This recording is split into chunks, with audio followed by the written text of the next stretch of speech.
여러분 안녕하십니까? 오늘의 미국, 한국 밖에서 본 한국 강예신입니다. 오늘은 먼저 여러분들께 앞에 전해드리는 몇 가지는 그다지 무슨 뭐 새롭다거나 획기적이라거나 그런 내용은 아닙니다.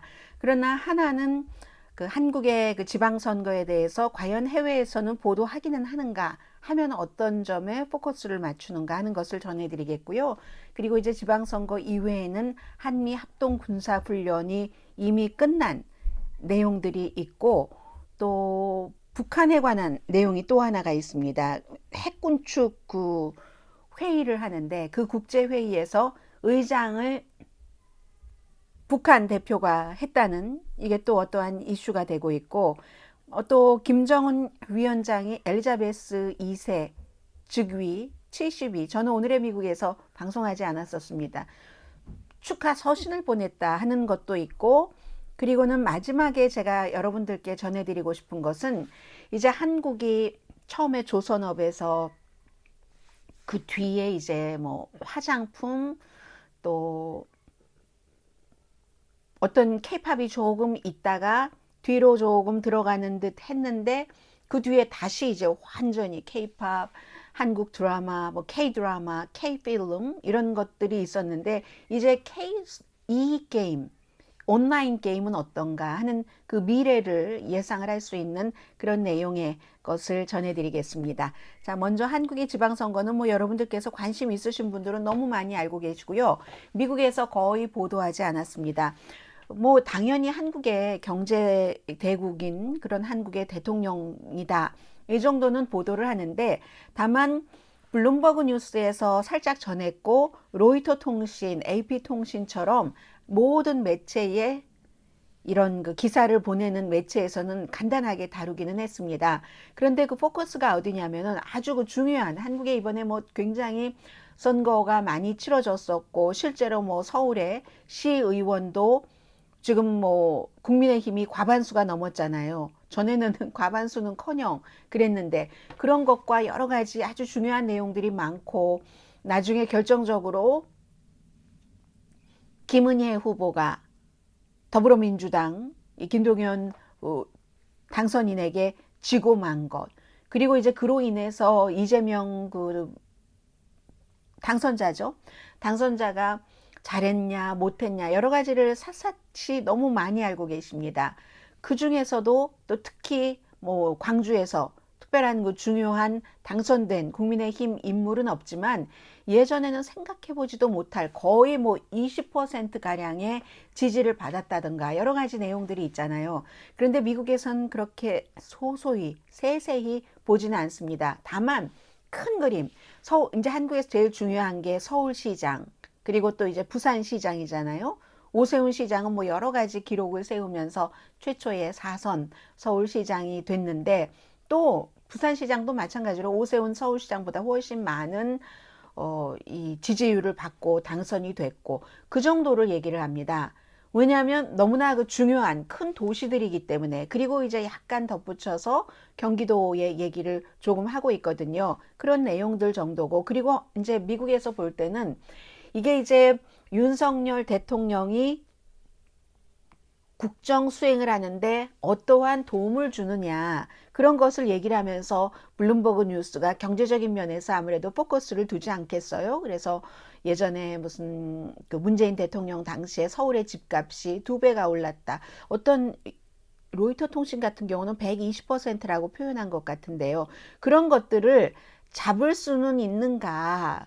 전반적으로 지방선거라는 것이 어느 당을 지지한다, 대통령을 지지하느냐, 하지 않느냐, 이런 것들에 대한 그 마음을 보여준 것이기 때문에 그런 면에서 포커스를 두고 있죠. 그래서 결국은 한국의 여당이 윤석열 대통령의 당이 지방선거에서 아주 그 성공을 함으로 인해서 대통령이 일하기가 쉬워졌다. 대통령이 뭐 지방선거 전후로 계속 강조를 한 것처럼 팬데믹 19 그 이후에 경제도 좀 확고하게 하고 뭐 이런 것에 힘을 실어줬다고 보는 거죠.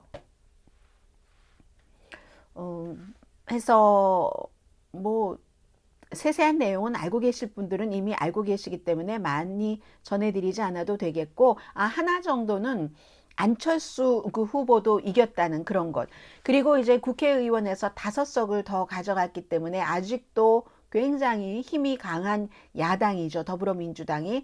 그럼에도 불구하고 이제 국민들의 마음을 조금 보여줬기 때문에 그래서 이 윤석열 대통령이 본인의 의제를 딱 밀고 나갈 때 국회의원들의 더불어민주당의 야당의 반발이 강해도 어떤 때는 내가 이거 밀어붙여야지 되겠다 하면은 국민이 자신의 그 뒤에 있다는 것 때문에 자신감이 붙어서 일을 할 수가 있는 그런 정도, 장애물이 아주 커도 정책을 추진해 볼 수 있는 그런 정도의 지방선거 결과다라고 보도를 합니다. 근데 크게는 뭐 뉴욕타임스 이런 데도 제가 볼 때는 보도 안 한 것 같은데요. 그래서 블룸버그 뉴스라든가 아니면 무슨 해외에서는 그 프랑스 24 이런 정도 로이터 통신 정도가 보도를 했습니다. 이번에는 그 한국과 미국이 아주 드물게 몇 년 만에 처음으로 합동 군사 훈련을 항공모함까지 동원하면서 했다 하는 뉴스를 전해드리겠습니다. 북한이 핵실험을 준비하고 있다는 것은 이미 한국도 그렇고 미국도 다 알고 있는 사실입니다. 바이든 대통령이 이미 한국과 일본을 방문하기 전에 무슨 백악관의 그 국가 그 안보를 책임지고 있는 사람이라든가 이런 사람들이 모두 얘기를 했고 이번에 또 성김 대북 특사도 한국에 가서도 말을 했고요. 미국은 북한이 만약에 그런 핵실험을 할 때 모든 그 대비를 하고 그리고 지난번에 바이든 대통령이 윤석열 대통령과 함께 한 것이 만약에 무슨 그 불의의 사건이 발생할 경우 미국이 모든 것을 다해서 한국을 그 지원을 하겠다 한 얘기를 한 것이잖아요.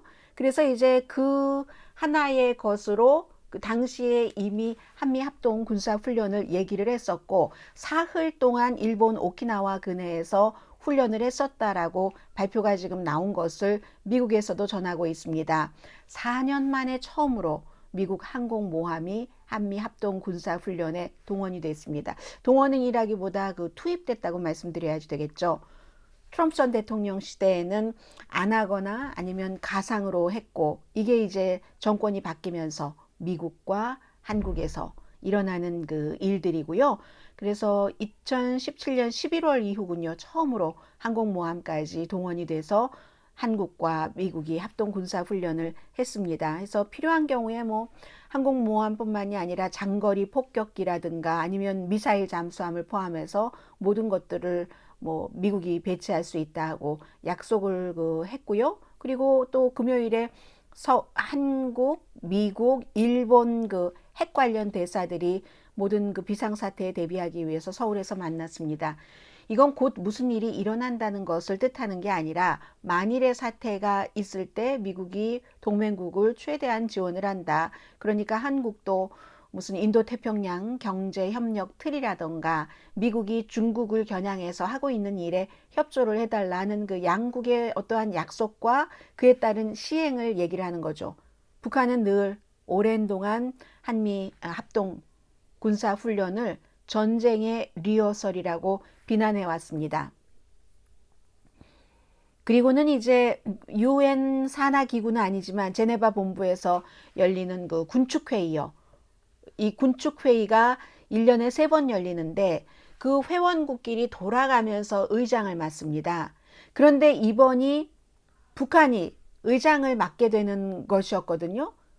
그러니까 지금 북한은 올 들어서 뭐 거의 20번 이 미사일 테스트를 하고 이게 이제 UN 결의안 위반이고 물론 이렇게 말씀드릴 때마다 저도 전에 많이 그렇게 말씀을 드렸었고 미국과 무슨 뭐 러시아와 이스라엘과 인도, 파키스탄, 프랑스, 영국이 갖고 있는 핵이 얼만큼인데 왜 꼭 북한만 갖고 그러느냐 이렇게 얘기하시는 분들도 많이 계시고요. 그런 것 일일이 다 하나씩 점검하고 갈 필요는 없겠죠. 지금 한국과 북한이 아직까지 그 종전이 끝나지 않은 그 휴전 상태이고 그리고 물론 어느 나라나 핵을 억지력을 가지고 갖고 있습니다만 지금은 러시아 같은 국가가 블라디미르 푸틴 같은 대통령이 위협을 하고 있잖아요. 핵을 가지고 우크라이나를 우리 마음대로 할 수 없게 한다면 우리가 이것도 쓸 수 있고 저것도 쓸 수 있고 북한도 이제 그런 범주에 들어간다고 국제사회에서는 보고 있는 것이고 북한으로서는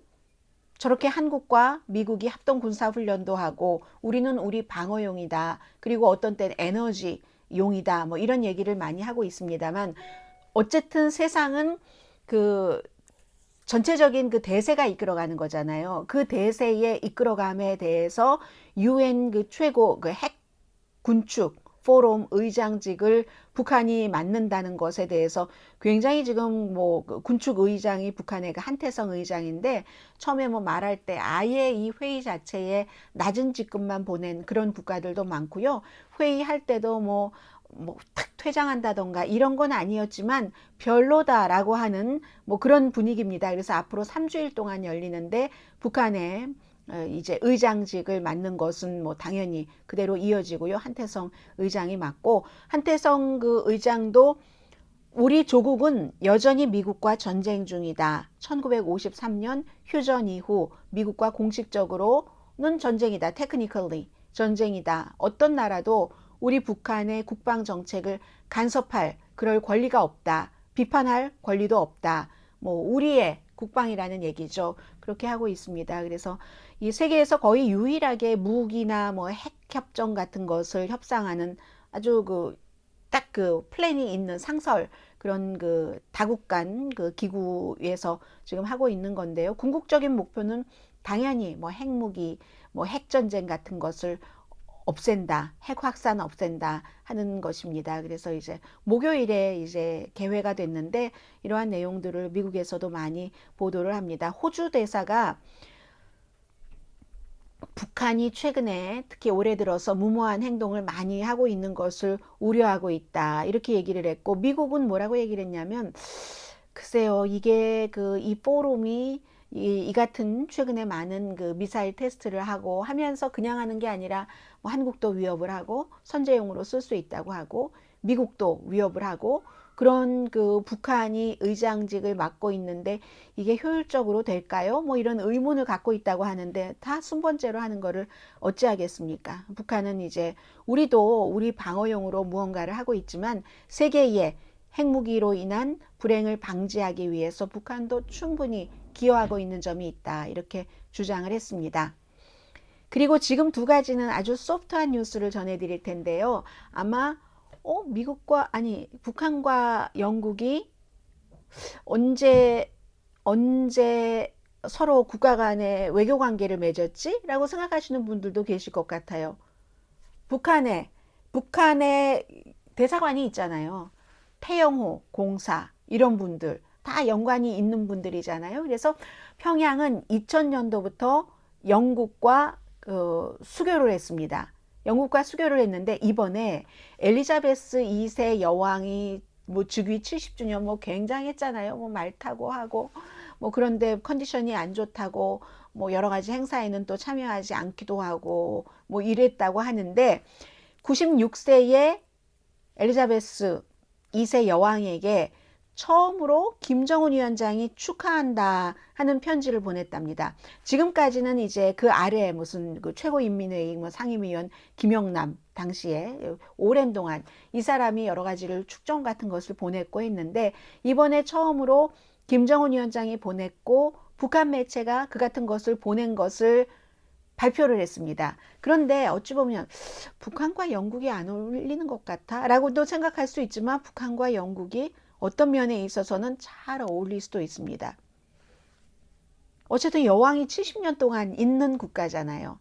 실제적인 정치는 총리, 그 밖에 여러 그 정치인들이 한다 하더라도 상징적으로 그 세습이잖아요. 세습. 영국도, 일본도, 북한도 그 같은 그 공통점은 있는 거죠. 해서 여왕의 건강 그리고 행복하시길 기원합니다. 라는 것.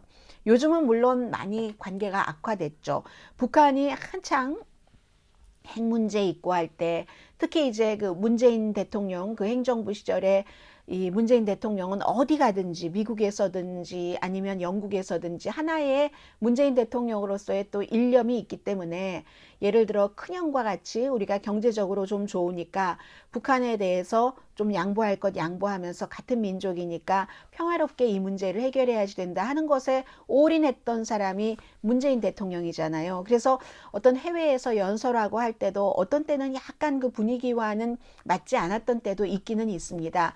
그런 형태로 이 영국도 북한의 어떠한 핵 개발과 이런 것으로 막 긴장이 올라갈 때는 절대로 북한 편이 아니었거든요. 그래서 최근에 조금 사이가 조금 멀어지기는 했지만 그런데도 불구하고 이제 계속 그 서로의 수도의 평양에 또 런던에 대사관은 오픈하고 있는 그런 상태입니다.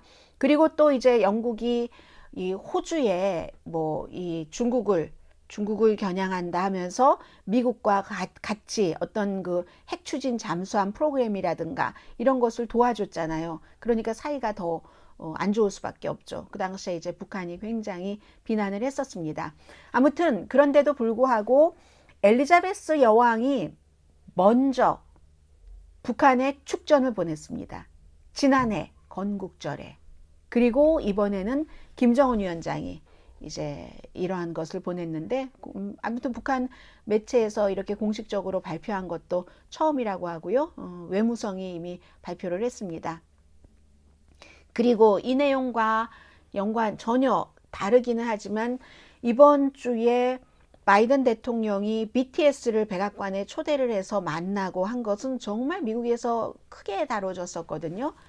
내용을 보면은 이 그 BTS의 멤버들이 각자 뭐 한 문장 한 문장씩 5월 달에 마지막 날에 5월이 미국에서 아시안 그 퍼시픽 아일랜드 문화 유산의 달이었기 때문에 그런데 코비드 이후에 무슨 쿵후 바이러스니 중국 바이러스니 하면서 코리안 아메리칸을 포함한 아시아계에 대한 혐오 범죄가 무척 많이 일어났잖아요.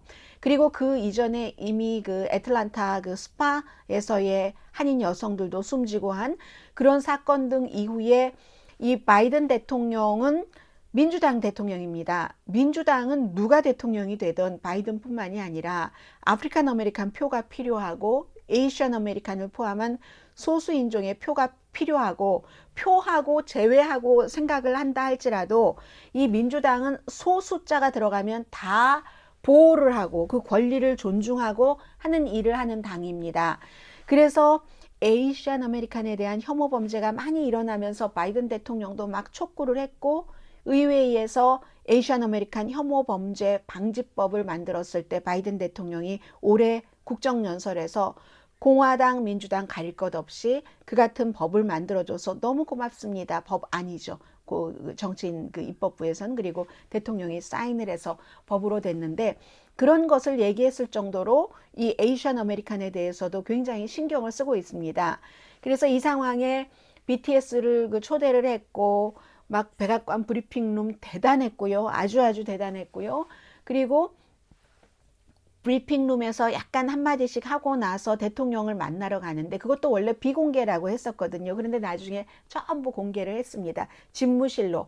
집무실뿐만이 아니라 집무실에 가기 전에 백악관 잔디밭을 이 그 BTS들이 아주 그 늠름하게 걸어가는 그 모습들, 그런 모습들. 그런데 저쪽에 보니까 바이든 대통령이 문 앞에 나와서 기다리고 있잖아요. 완전히 뭐 손주죠. 79세인 미국 대통령이니까 해서 막 서로 하이하면서 집무실에 가서 이 에이시안 아메리칸 혐오 범죄 이런 뭐 인종 차별 이런 것 없어야 된다는 것을 얘기를 했습니다. 그래서 이런 것들이 굉장히 중요하고 바이든 대통령도 에이시안 아메리칸을 생각을 하고 하는 것이고 또 그만큼 BTS가 저만 하더라도 BTS 노래를 완전하게 다 이해를 하고 모든 노래를 다 따라 부르고 막 그냥 착착 감기고 그런 세대는 아니거든요. 물론 저보다 나이가 더 많이 드신 분 가운데서도 아미가 있고 막 그런 것을 하시는 분이 계시지만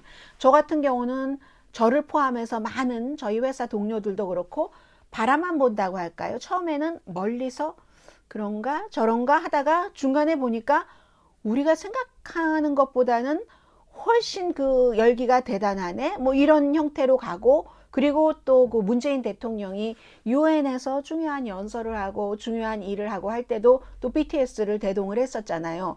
그래서도 또 더 많이 알려지고 뭐 그래미에 몇 번이나 가서 공연을 할 때마다 미국의 그 그래미 행사장에 간 사람들이 너무너무 좋아합니다. 그러니까 저처럼 BTS를 완벽하게 이해하지 못하는 사람들이 미국에 더 많겠죠. 더 많지만 분명한 것은 저나 제가 아닌 다른 미국 사람들이나 이제 BTS 하면 어떤 그 이미 젊지만 활동한 기간도 뭐 수십 년 된 건 아니지만 레전드가 돼버린 것 같은 그런 느낌. 그러니까 바이든 대통령도 에이션 아메리칸 퍼시픽 문화유산의 달에 뭔가를 국민에게 에이션 아메리칸들에게 메시지를 줘야지 되겠다 했을 때 BTS를 그 초대를 한 거잖아요. 이것도 사실은 한국의 그 역사적인 그런 여러 가지로 보면 너무 중요한 거죠. 예전에 미국에 어떤 일들이 있었냐면요. 미국에 다른 나라 가수들이 가기는 갑니다. 예를 들어서 빌 클린턴 전 대통령 같은 경우는 아일랜드의 코올스, COORS라는 그 오빠가 있고 그 언니가 있고 동생이 있고 아주 감칠맛 나게 노래하는 그런 그룹이 있습니다. 그 그룹을 아일랜드에 갔는데 빌 클린턴 전 대통령이 이제 아일랜드에서 그 그룹들이 나와서 무슨 축하 뭐 이런 거 있잖아요. 하는데 너무너무 기가 막혀서 빌 클린턴 전 대통령이 초대를 했나 그래요. 아무튼 백악관에도 오고 했거든요. 그런 일은 있습니다. 특히 이 그룹은 푸얼스라는 그룹은 그 보노하고 같이 스트로베리 굉장히 아무튼 간드러지게 잘 부른 Summer Wine 너무 좋습니다. 보노하고 같이 부르는 그 노래 너무 좋은데요. 그런 경우는 있지만 그런 가수들을 초대를 해서 이렇게 빅 이슈에 대해서 대통령과 같이 얘기를 한다. 이런 건 처음 봤습니다. 제가 미국에서 30년 넘게 뉴스하면서 처음 봤고요. 오늘 마지막 이슈. 이게 아마 앞으로 한국에서 굉장히 중요하게 될 또 하나의 그 이정표를 마련할 수 있는 게 될 것 같거든요. 지금은 약간 주춤한데 이코노미스트의 보도입니다. 중국의 e스포츠 선수들이 한국의 그 막 이렇게 또 한국이 원래 위였죠. 그러다가 이제 한국이 중국에 전수를 해서 중국이 이제 위가 된 겁니다. 그런데 다시 한국의 도전을 받는다는 겁니다. 이 게임, e스포츠. 그리고 법적인 것이 두 나라 사이에 서로 다른 방향으로 가고 있는데 이것이 보니까 한국이 왕좌를 찾는데 도움이 될 것 같다. 이 게임에서는 한국이 그러니까 왕좌, 그 로열과 같은 그런 것이었다는 얘기거든요.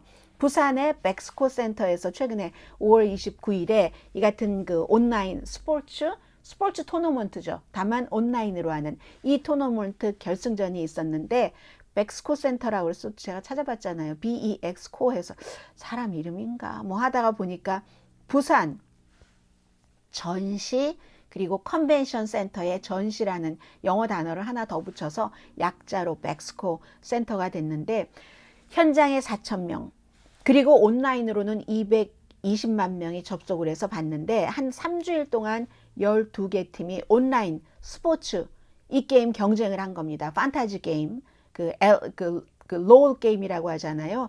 그 League of Legends라는 그 아주 유명한 그 게임 해서 중국팀 마지막에 결승에 중국팀과 한국팀이 남았는데 중국팀은 Royal Never Give Up 해서 그냥 RNG 약자로 쓰고 있죠. Royal Never Give Up 절대로 포기하지 않는. 그리고 한국은 T1인데 T1이 예전에 그 SK 텔레콤 T1으로 시작이 됐었던 그 T1 했는데 굉장히 격렬해졌죠. 말하자면 싸움이 전투가 격렬해졌는데 T1이 아주 이게 한국이잖아요. 한국인데 이게 고래 분위기가 침통해지면서 사람들이 그냥 다 빠져나가고 이 중국팀은 온라인으로 가상으로 했는데 중국팀이 승리할 때쯤에는 뭐 거의 반 정도가 비어서 4,000명이 있었는데 막 색종이만 날리고 이랬다는 겁니다. 그런데 그 열정 중국팀에 지기 전까지 열정, 참담한 패배, 실망 이런 것들은 한국의 청소년 문화에서 이 같은 e스포츠, 온라인 스포츠가 차지하는 게 어느 정도나 중요한가 하는 것을 그대로 보여줬다고 이코노미스트가 보도를 했습니다. 물론 한국에서 게임은 원래는 게임이 게임으로 시작했겠죠. 그런데 지금은 게임이 게임인 것뿐만이 아니라 국가의 자부심이 된 거예요. 스포츠잖아요. 스포츠. 해서 1990년대부터 이제 한국에 지금 너무너무 잘하는 선수들은 학교 끝나면 딱 PC방, 게임방에 가서 기술을 너무너무 스스로 또 친구들과 정보를 교환하면서 연마했죠. 그래서 이제 스타크래프트 같은 또 롤 이런 그 게임은 학생들이 놀기 위해서만 그런 게 아니라 완전히 무슨 브라질에서 축구가 얼마나 대단해요. 이번에 우리 평가전 봤잖아요. 그리고 미국의 풋볼 열기가 얼마나 대단합니까? 한국 분들도. 그런데 이런 것처럼 한국의 청소년들에게는 PC방에서 그런 게임을 하는 것이 그 같은 열정인 거죠. 그러다 보니까 자연스럽게 그런 것을 잘하는 인재 풀이 생긴 것이고 선수들이 완전히 뭐 온라인 게임 챔피언십을 그 완전히 지배를 했잖아요. 그런데 더 이상 아니라는 겁니다. 지금은 중국이 대세라는 겁니다. 중국이 대세인데 중국 회사 자체도 세계적으로 게임의 중심에 있고 왜냐하면 중국에서 이제 최대 그 기술 회사인 그 텐센트가 바로 이 롤 게임을 개발한 라이엇 게임스 그리고 이제 또 다른 것을 만드는 뭐 여러 회사들의 뭐 지분을 40%를 소유하고 있다던가 뭐 이런 그 회사가 중국에 있고 하니까 세계에서 가장 인기 있는 게임이잖아요. 여러분들 자녀분들은 많이 알고 계실 텐데요. 뭐 그런 그리고 중국에서 하는 사람이 너무 많고 그리고 여기 인구가 들어가는 겁니다. 우리가 축구를 얘기할 때 중국을 많이 얘기하잖아요. 그리고 축구도 잘하려면 유소년 축구부터 계속 키워야지 되는데 중국은 인구가 너무너무 많으니까 그 많은 인구와 5,500만 명 되는 한국에게서 그 잘하는 사람을 뽑아서 훈련시키는 거를 하면은 한국은 사실 너무 힘든 거죠. 근데 너무 잘하는 거고. 게임이 지금 그렇다는 겁니다. 게이머가 중국에 이렇게 너무너무 잘하는 청소년 게이머가 뭐 휴대폰으로도 많이 하잖아요. 6억 8,500만 명. 6억 8,500만 명. 한국 인구의 10배도 훨씬 넘는 그런 사람들이 게이머라는 거죠. 한국은 그에 비해서 3,300만 명. 게이머. 이 게이머들 숫자를 보면은 너무너무 대조가 되잖아요. 한국도 게임 굉장히 많이 하네요. 그리고 그렇기 때문에 지난 몇 년 동안 중국이 이제는 한국 선수에게 이기고 있다는 겁니다. 그런데 여기에 대해서 한국이 그 이기는 중국이 이기도록 하는데 아주 그 나쁜 예 같은 거를 만들어서 중국이 이기는데 한국이 일조를 했다라고 얘기를 합니다. 상상하시는 그대로예요. 한국에서 이제 먼저 시작해서 막 세계 게임을 제패를 했어요. 챔피언십에서. 그런데 그리고 나니까 중국이 돈이 많잖아요. 많은 것들, 뭐 선수들도 막 그렇게 가고 오고 하잖아요. 그런 형태로 중국이 돈 그 유혹 때문에 많은 게이머들도 갔고, 코치들도 가서 아예 그 게임 아카데미 같은 것, 시스템 같은 것을 엄청 잘 많이 만들어줬다는 거죠. 돈에 휘둘렸다고 표현을 하는데, 이 이코노미스트는 너무너무 잘하는 한국 선수들과 코치들이 중국의 이 스포츠계를 키우는데 너무 중대한 역할을 했다. 이 한신대학교 최은경 교수가 인터뷰에서 한 말입니다. 그런데요, 제가 이 내용을 말씀드리려고 지금 이 기사를 선택을 했습니다. 한국이 따라잡을 기회를 보고 있다는 겁니다. 이 게임을 계속해서 창출하는 것들이 많아졌잖아요. 지난해 중국은 이 내용 제가 오늘의 미국에서 말씀드렸는데요. 18살 미만은 온라인 게임을 일주일에 3시간으로 제한했습니다. 중국이니까 할 수 있는 거예요, 이것도. 중국이니까. 그런데 보통 이제 내가 게이머가 돼야지 되겠어. 프로페셔널 게이머가 돼야지 되겠어. 생각을 하면은 14살 정도부터는 본격적으로 시작을 하고, 그렇게 본격적으로 시작할 때 일주일에 밥 먹고 잠 조금 자고 다 연습하는 거예요. 70시간을 연습을 한다는 겁니다. 그렇게 되면 당연히 중국의 게이머들이 약해질 수밖에 없는, 이 스포츠계가 약해질 수밖에 없다는 거잖아요.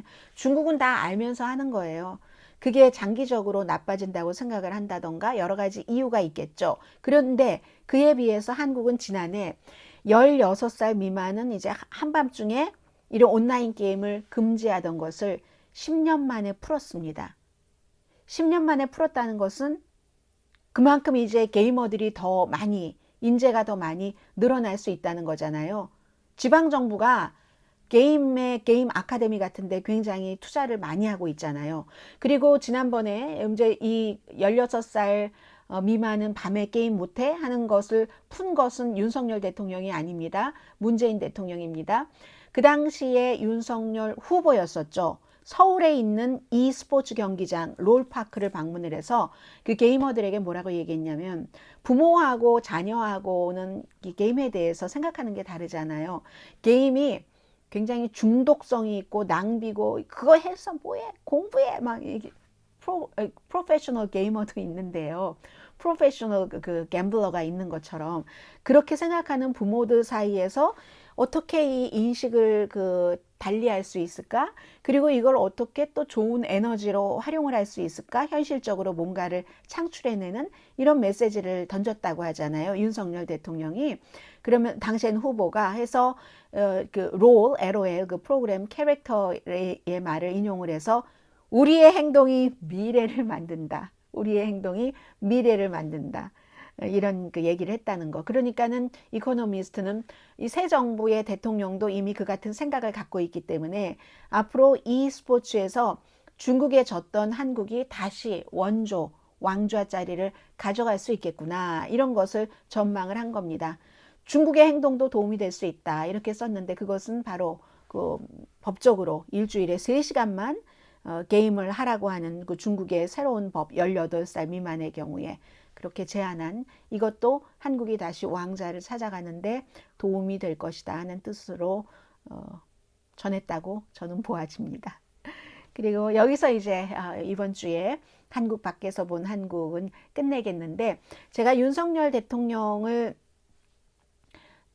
말씀드리면서 지금 생각이 났는데, 하나가 그것들이 자세히 지적이 되고 있지는 않지만 윤석열 대통령 부부는 자녀가 없잖아요. 원래 뭐 50 넘어서 결혼한 분이니까요. 자녀가 없는데, 자녀가 없는 사람에 대해서 많은 사람들이 아이도 안 키워보고 언제 철이 나려나 그러면서 아이를 키워봐야지 철이 들지, 그전엔 다 애들이야, 이렇게 얘기하잖아요.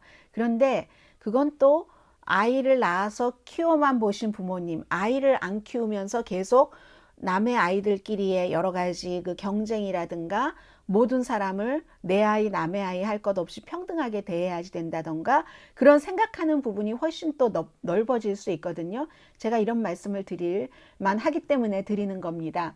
그런 것들이 있기 때문에 그 한국에서 자녀가 없는 대통령이 앞으로 5년을 국가를 통치를 하는 데 있어서 그 자녀 없음으로 인해서 오는 여러 가지 그 공정성이라든가, 아니면 자녀가 있는 부모 대통령과는 다른 뭔가 새로운 시각이 있을 겁니다. 저는 그런 생각을 늘 했어요. 윤석열 대통령이나 후보 때 보면서. 자, 여기까지 말씀드리고 내일 오늘의 미국 정규 방송 시간에 뵙겠습니다. 강혜신이었습니다.